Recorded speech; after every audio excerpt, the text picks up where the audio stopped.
So in my book, Navigating Grief as a Spiritual Being, there's a quote in the book which I've added for you guys, and this is, inner death precedes outer death.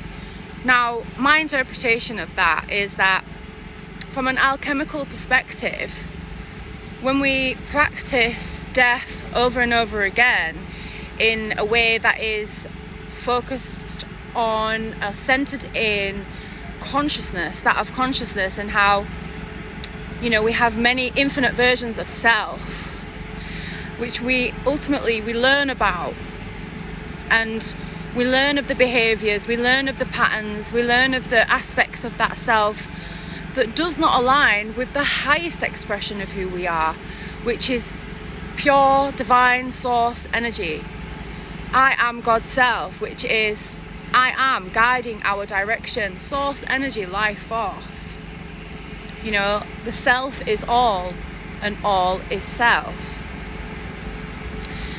So the versions, the characters, the versions and the different, you know, roles that we have impressionably expressed, acted out,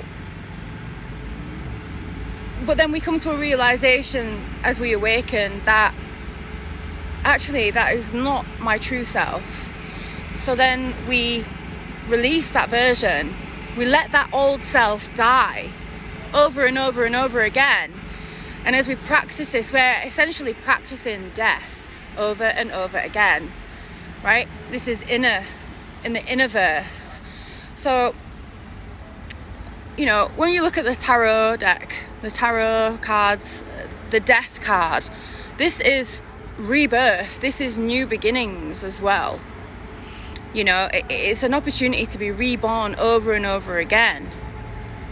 And it's important to know thyself in terms of knowing that all is energy, all is source energy, life force, but also knowing thyself and the different versions of you that do not serve the highest version of you.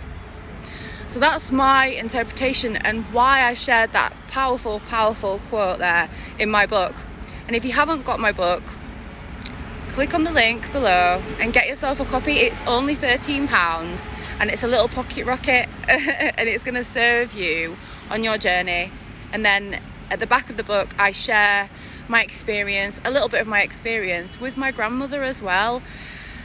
And you know, what I, in my human experienced, as well as the first part of the book is sort of me channeling from my higher self to your higher self, so that you can remember and be empowered and free yourself from anything that is preventing you from experiencing liberation. Because liberation and freedom is your birthright.